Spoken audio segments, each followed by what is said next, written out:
In FT Monthly, I break down the election of Donald Trump. How do Christians respond, and what do we do politically in the meantime? I also touch on Thanksgiving and why it's a good holiday and a Christian holiday, and why we shouldn't integrate it and make it Indigenous Peoples Day.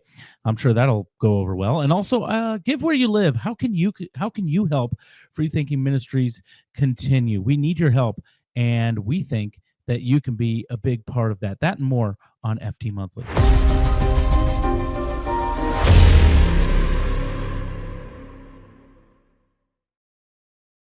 November was crazy, a crazy month.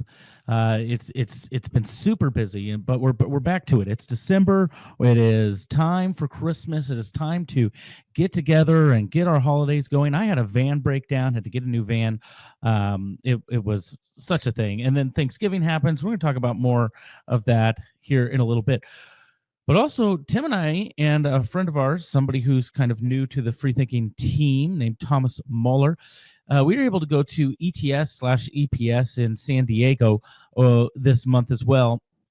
And if you don't know what that is, it's a fantastic thing where a bunch of scholars get together and share papers and do a lot of nerdy stuff, and we get to go and nerd out with that and then connect. We connect with all sorts of people. All of your favorite YouTubers were there. If you weren't at the Sound Faith Conference, look for the Sound Faith Conference to come to a city near you. Maybe. We're looking forward to working together to get more. And what the Sound Faith Conference was a bunch of Christian apologists at the top of their game. I'm not talking just Tim Stratton and myself because I'm not at the top of my game, but people like Mike Lacona, Jay Warner Wallace, they were at this conference. Ruslan live streamed parts of it as well. It was fantastic. So please check out Sound Faith, the Sound Faith Conference. Go to soundfaith.com. Check that out because hopefully there's going to be more of those. We want to make this a movement. But anyway, I digress. ETS stands for the Evangelical Theological Society. EPS happens at the same time. It's the Evangelical Philosophical Society. And we were able to go and have a fantastic time to be able to do that, able to connect with a lot of guys, talk to people like Mike Winger, Inspiring Philosophy, Michael Jones, who hopefully we'll have a fun collab coming up with him on Christmas here in the near future. It was just a great time. I also got to talk to a guy of much controversy and one that I have criticized named Stephen Wolf, and I think he's actually misunderstood, and I'll get into that in a little bit. But my Thanksgiving was great. I hope your Thanksgiving was great. You're here for more than just me pontificating on the happenings of ETS. Maybe not. Drop a comment if you would like to hear more about ETS in the near future. And also,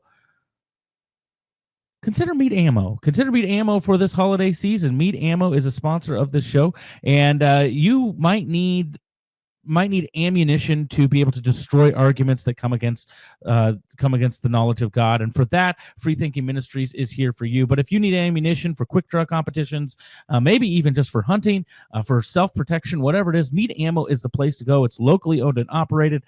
They are always quality. Their ammunition always works. So please check that out, meadammo.com, and make sure in the checkout you let them know that Free Thinking Ministries sent you. So please check out meadammo.com for the holidays. Get something for one of your hunting buddies or gun enthusiasts on their website today. All right, let's get to our top three.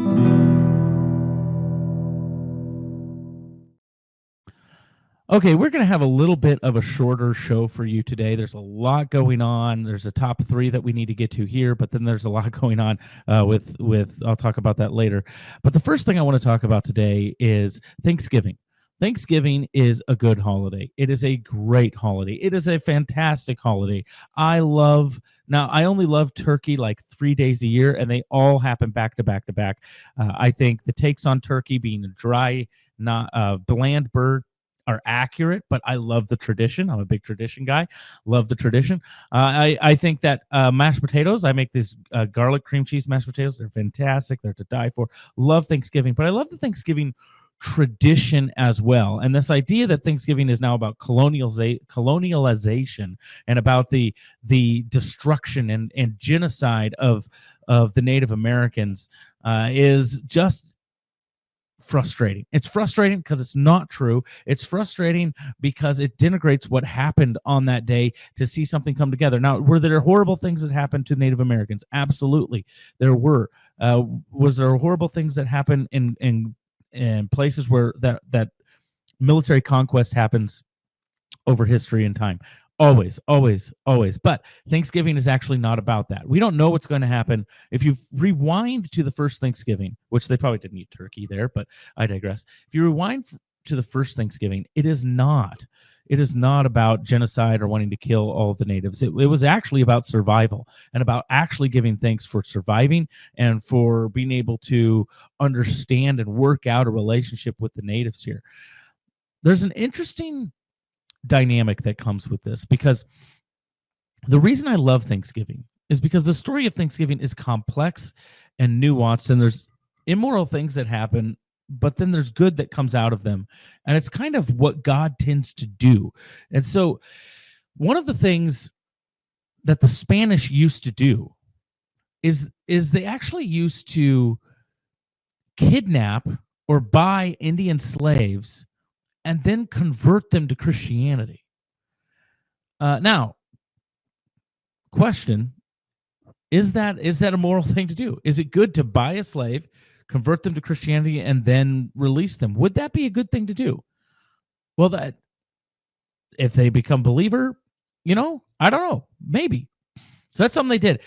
And if you know the story of Squanto,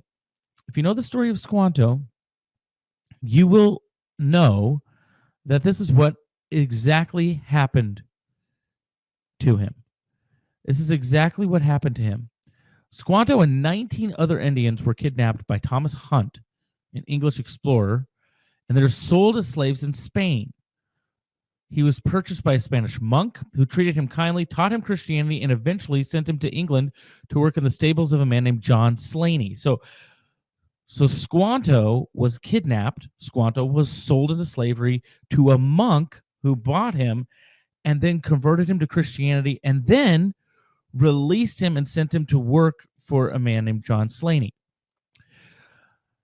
Eventually, Squanto actually joins people on the return to the New World.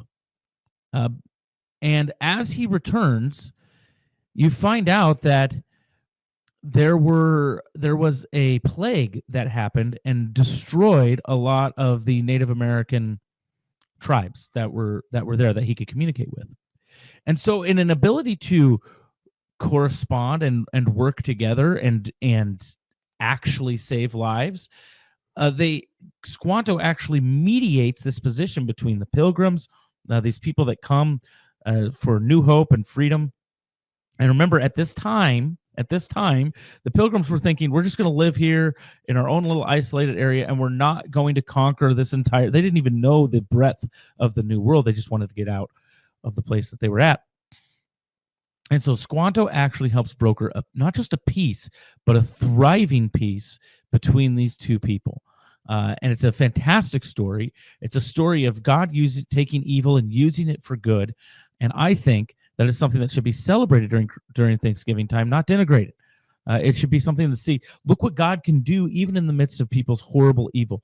And Squanto is a testament to that. I fully believe that at some point we are going to meet Squanto in heaven someday and be able to have a conversation with him. Like, what was it like? What was this like? How did this actually go down? Are our history books accurate? All of those sorts of things. But the reason it's a good holiday is not just because football and food, and I love football and food, but the reason it's a good holiday and the reason the story is good is because it actually teaches us about history. It teaches us that horrible things happen, and God can use those horrible things for his good. So horrible things can happen. Horrible things can happen in the name of colonialization, in the name of empire, in the name of conquering. But God can use them for good for the rest of humanity, for the world, for the gospel. And he does do that. And this is what I think happened with America. The reason Thanksgiving is celebrated is because America does happen. All these bad things do happen in America's history, in America's past. Absolutely. Slavery, Trail of Tears, and all that. But the reason that Thanksgiving is important is because we thank God that even amidst all of that, he still is used America to bring glory to his name because of the freedom that we have here to declare his word. So take it or leave it. That's why I think Thanksgiving is a good holiday, and why we should celebrate it, and we shouldn't denigrate it. Why we should think, hey, could be Indigenous Peoples Day, but how about Thanksgiving? We're all together. We're all together in this. All right, let's move on. Topic number 2 today. Excuse me. Topic number 2 today. Donald Trump won. What now? If you want more on this, Tim and I did a live stream after Donald Trump won, but I do want to hammer one thing home.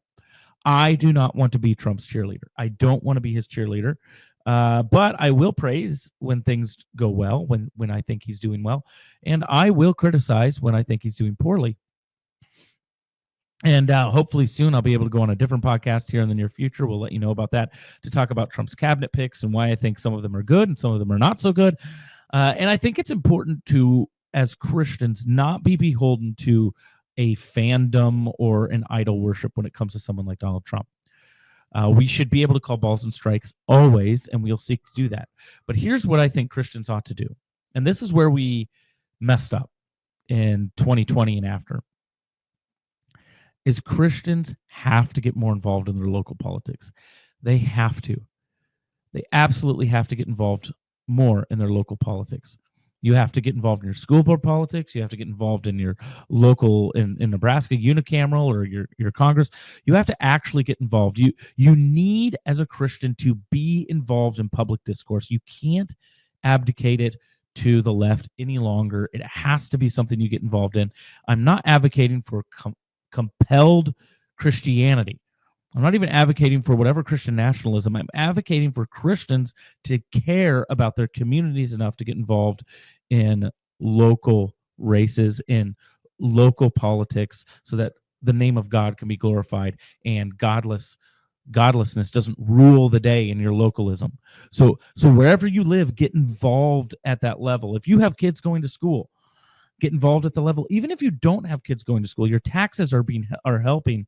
You should be involved in the school board and the things that are going on in the school board, even if you don't have a kid that goes to school there, and especially if you are in a district that you know is not honoring reality with how they handle everyday life. This is what I think Christians should do in the wake of Donald Trump. Be more active, not less. We shouldn't go, whew, that was a close one. If we wanted Donald Trump or if we wanted Kamala Harris, we shouldn't say, oh, no, it's the worst thing in the world because Donald Trump's going to be a dictator. He's not going to be a dictator. It's going to be fine.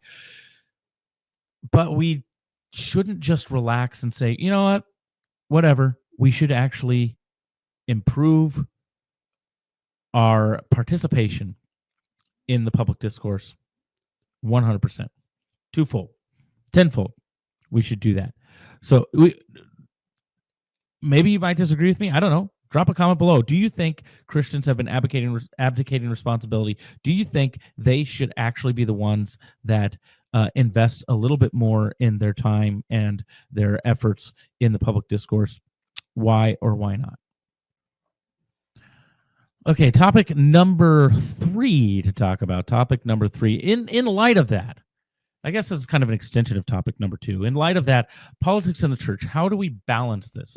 I was at a theology training last night. I help at my church and do a theology training on Monday nights here. We do a class that's actually through Trinity Evangelical Divinity School. So if you are interested in some graduate level theology training in the local Omaha area, please check out brookside.com or brookside.net for that.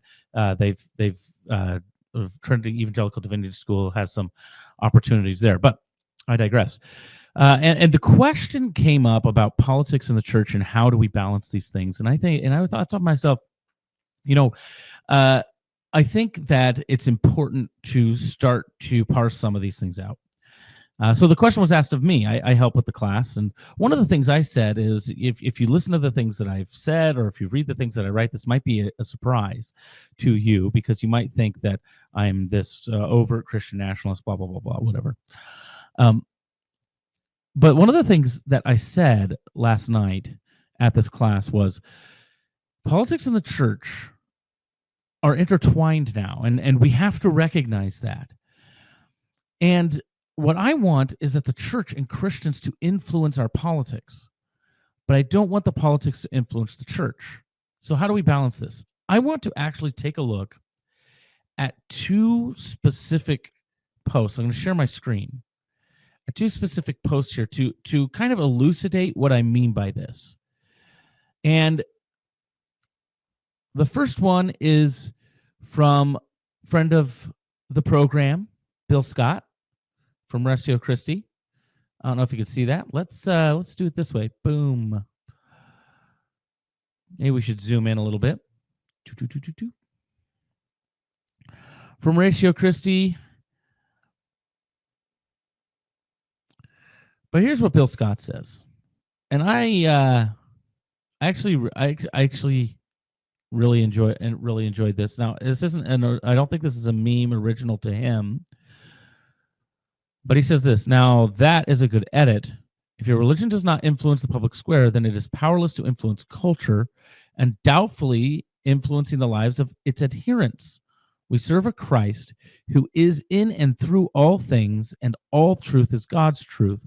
Let the Lord be Lord of every area of your life. He is not Lord, he is not Lord at all.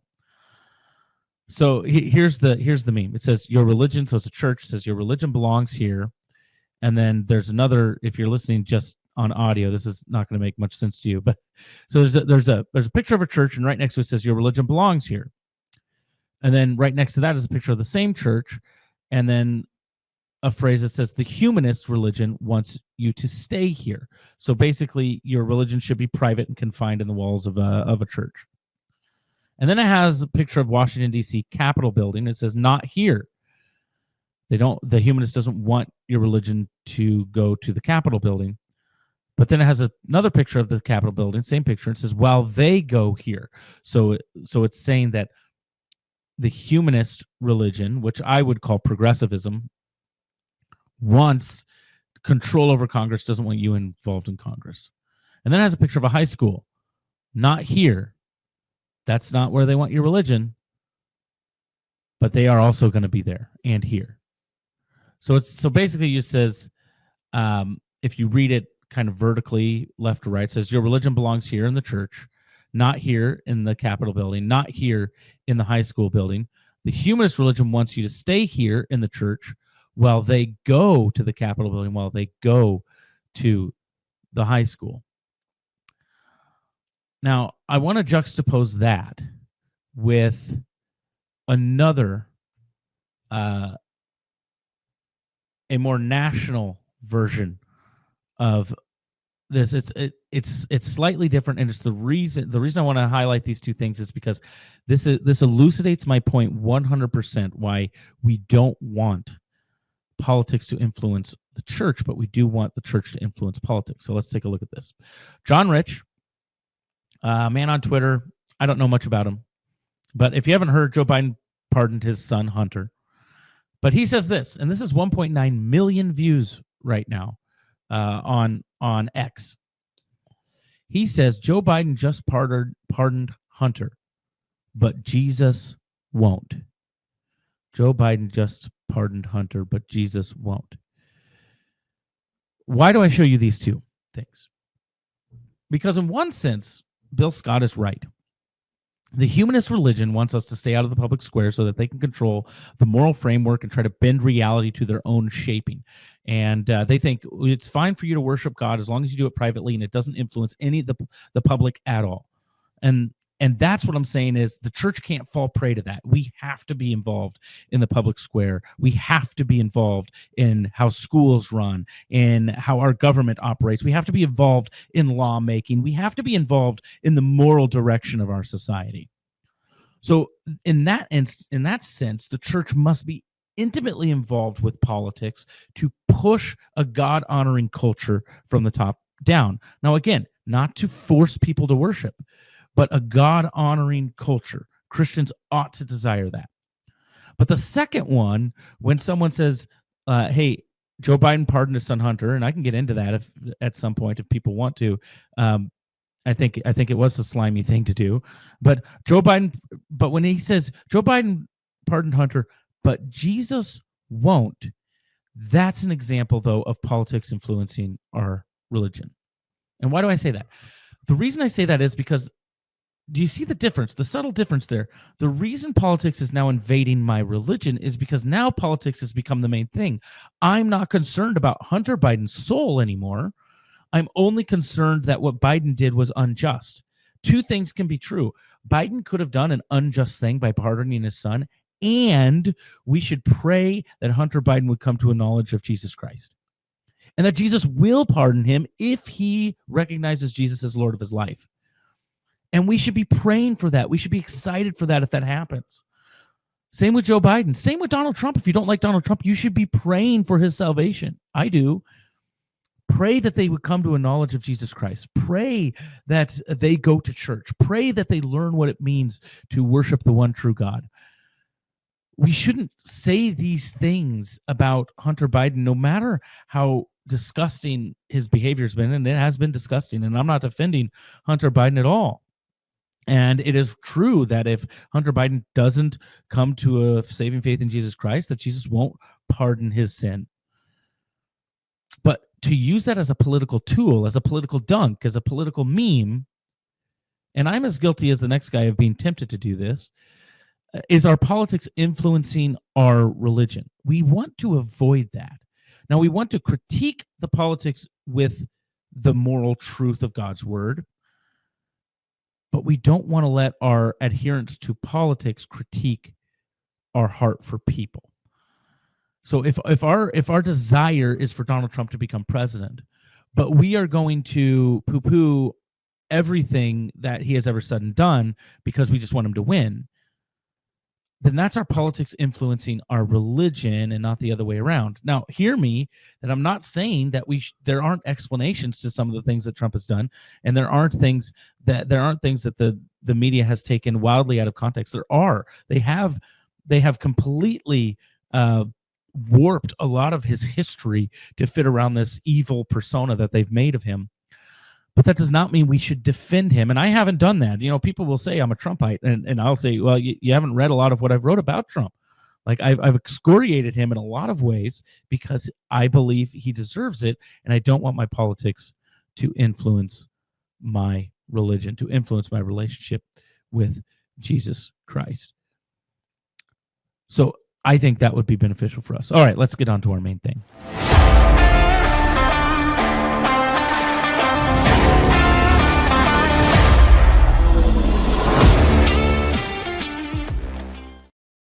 All right, our main thing today is give where you live. Now, if you like the content on this YouTube channel, if you like the things that Tim has put out, we're going to have a lot more stuff coming up about free will. We're going to have guests on the show I'm super excited about. We even have an opportunity to maybe host a conference, hopefully in the coming future. We're having conversations about that. There's a lot of stuff happening with FreeThinking Ministries. If you like what we're doing, we can't do it without you. We can't do it without you. We don't do this a lot. We don't come on to YouTube and ask for your money. We do ask for your subscription, so please like, share, and subscribe. We do ask for that. We don't come on and ask for your donations all the time, but this is a special one. This is a special one because right now, if you give before December 5th, or on December 5th, excuse me, if you give on December 5th to FreeThinking Ministries on Give Where You Live page, I'm going to post the link in the comments, or I'm sorry, in the description. If you give right now, $25,000, up to $25,000 will be matched. Now, I don't want to tell everyone the entire, like, how much it takes. We're a small outfit, but even small outfits cost hundreds of thousands of dollars to run, as far as if we need full-time staff, if we need payroll, if we need all this stuff. So this is one of the larger fundraisers that we do. And it's not like Tim and I take exorbitant salaries or anything like that, but we do need your help. We need your help. And we covet your prayers, first of all, but also, would you consider giving to freethinkingministries.com? Now, the way you do this is you go here to givewhereyoulive.net. I'm sharing the screen with you, /freethinking. Givewhereyoulive.net /organizations/freethinking. And you can click on the donate button. It's easy as pie, pops up. There you go. You can check out easy as pie. Now, here's the thing about this. Right now, we have some generous donors that have said, "Hey, if you give up to uh, $25,000, it will be matched." That is awesome, and we are excited for that. But I'll say this: it takes getting up there. It takes getting up to that amount.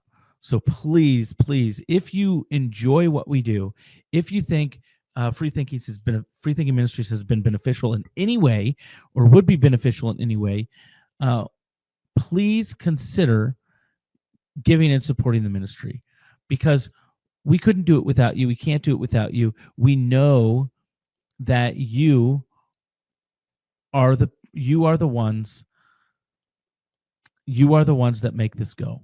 You are the ones that make this go. You are the ones that help us to do the ministry. So here it is again. This is our Facebook page. It's a $25,000 match. Give where you live.net. Go to our Facebook page. There are plenty of links you can click there. I'm going to put the link in the description as well. We don't do this a lot. And I hate doing this. I'm not a good self-promoter. I'm not good at asking for money. But if you want to see Free Thinking Ministries continue to work and do well and continue to produce content and bring new people on, new faces, we've got plans for the future. We know that God is doing great things through Free Thinking Ministries. In fact, I'll share this one story before we sign off here. Recently, I was talking to a young man, and he was talking to me about just a family situation, and he said, "Your article on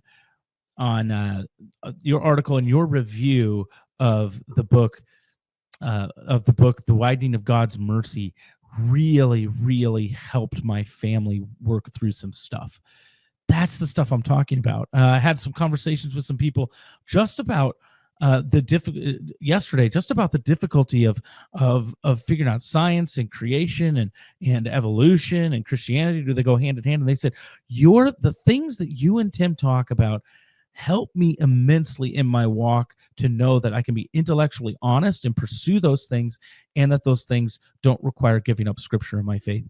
That's the sort of stuff we're looking at. That's the sort of stuff we hear consistently and constantly from our content. That's what we do. I mean, our mission as an organization is to reason together with logic and sound theology in all aspects of life. That's why we talked about politics. That's why we talk about free will and Molinism, and that's why we talk about cultural things. That's why we talk about how to think about abortion and those sorts of things.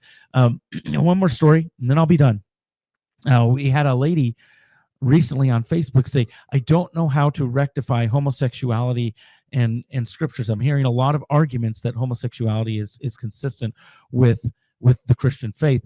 And because this is what I do. I go speak on these topics. So if you want to have me come speak, you go to our contact us page. I'd love to come out, meet you, and speak at any church. I've gone to churches small, churches large.